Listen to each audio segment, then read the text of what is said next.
Good morning. Good morning. We are extremely pleased that you are here. It is good to come together for the purpose of co-creating. Do you agree? Yes. You're knowing what you are wanting. You like taking thought beyond that which it has been before? Because that's what happens here. Things that have never been before into all of the universe occur because of you. Because of the combination of you, combination of us, because of the life experience that you bring to this pointed focused time. You like knowing that you create your own reality. You like knowing how you do it. You like doing it on purpose. That's the best part. Creating your own reality by sloppy thinking, by default, by focusing on what is and then just getting more of that, that's not so much fun, is it?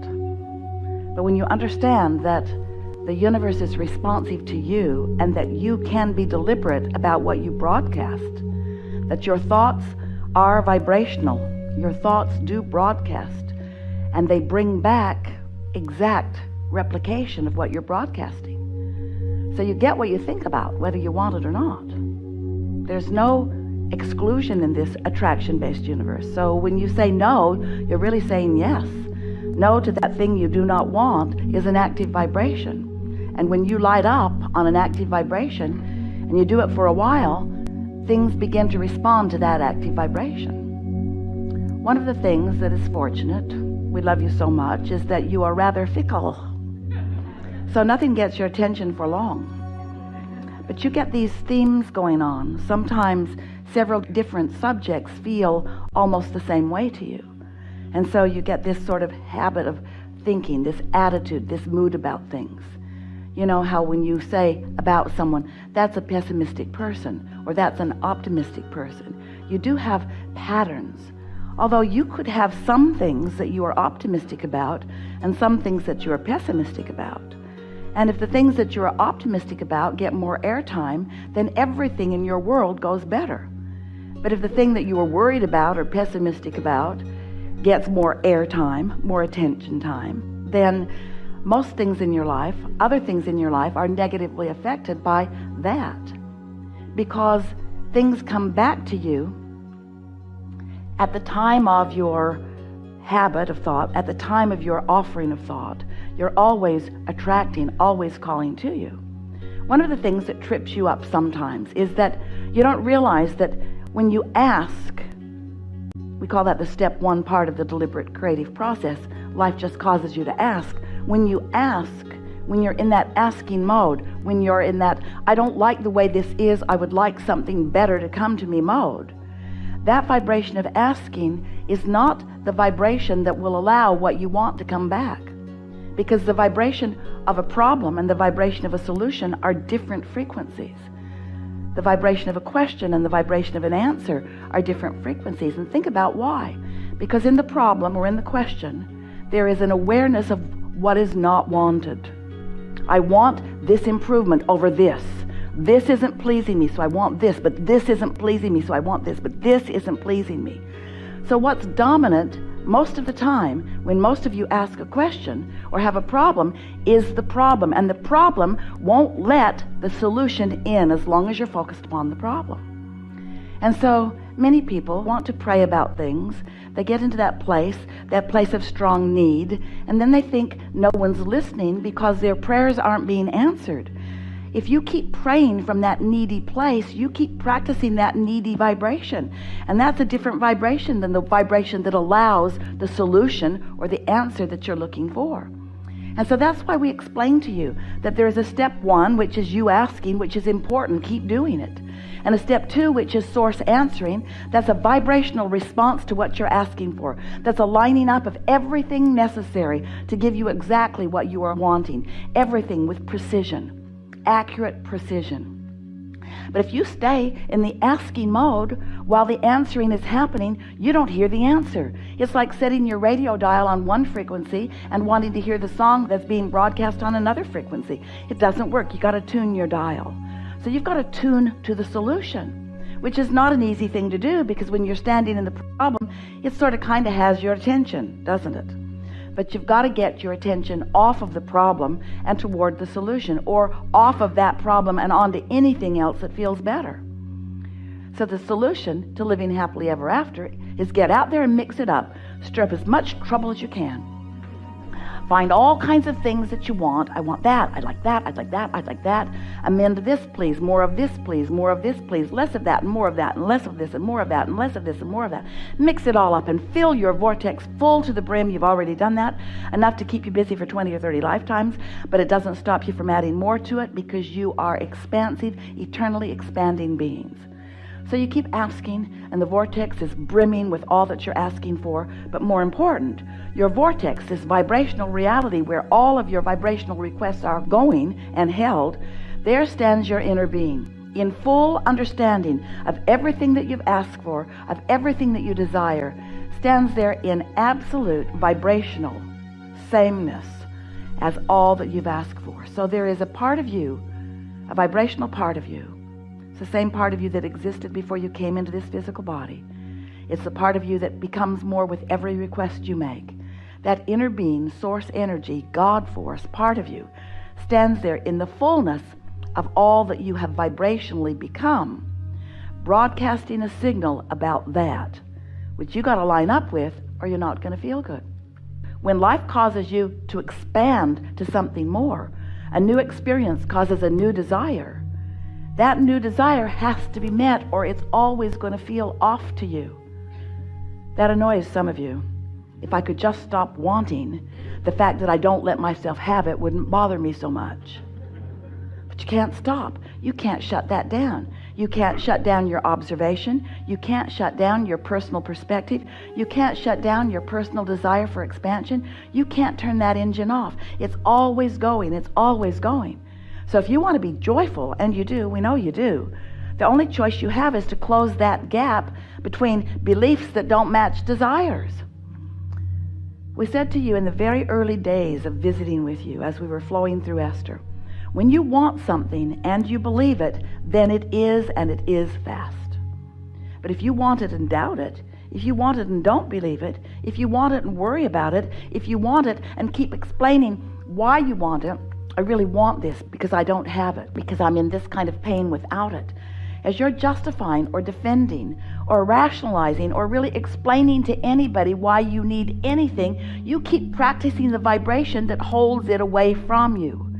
You got to talk about what you want and why you want it. You can't talk about what you want and why you don't have it.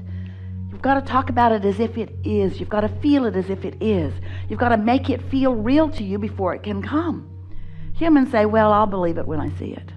And we say, unfortunately, you're not going to see it anytime soon if you need to believe it before you can see it. Oh, you can see some things that others have experienced that are easy to believe. It's easy to believe that chair's sitting there. Yesterday, someone tried to convince us there were 4 of them. It's easy to believe the things that have manifested fully. It's easy to believe things that you can translate with your physical senses, your eyes and ears. You see it, hear it, smell it, taste it, touch it. That's a translation of vibration. But that's manifestation that is already in place. An observation of manifestation that is already in place is often the big bugaboo that keeps you from manifesting something that isn't already in place. Because your attention to what is so vivid, so strong, so consuming, so constant, that often your awareness of how it is prevents it from changing. Oh, it's changing all the time, really. Different places, different faces. But the essence of your life continues to be as you expect it to be. So, Esther hears herself, and we tease her about it incessantly. She hears herself explaining how, well, it's been that way. It's always been like that. That's just the way that is. And we often say, when we sneak up on her, when she's not broadcasting that, it can be any way you want it to be. You don't have to keep regurgitating what is.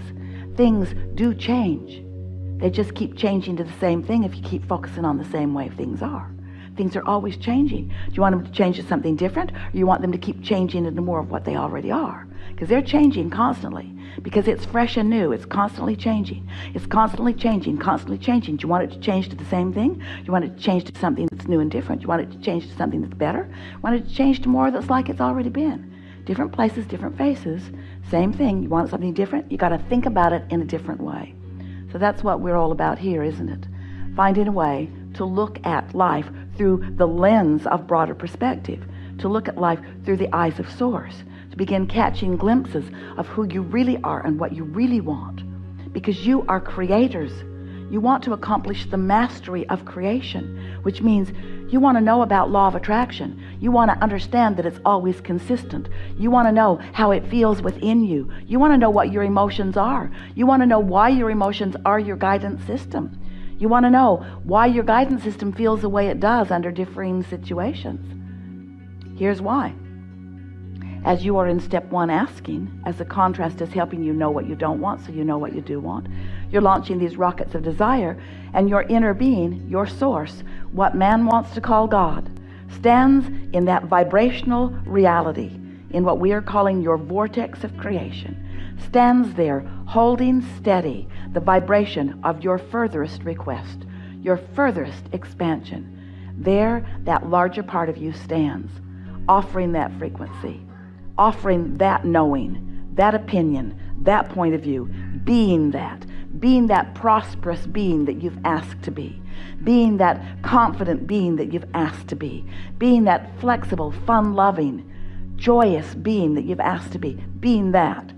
So here you are in relationship to that, with your brain, with your personality, with your habit of thought, with your mannerisms, with your approach to life. Here you are in some relationship with that expanded part of you. So when you're focused upon something in appreciation, you are an exact match to the opinion, to the perspective, to the knowing, to the being, to the attitude, to the mood of the source within you. And when you are in that kind of concert, there is no separation between you, and you feel wonderful.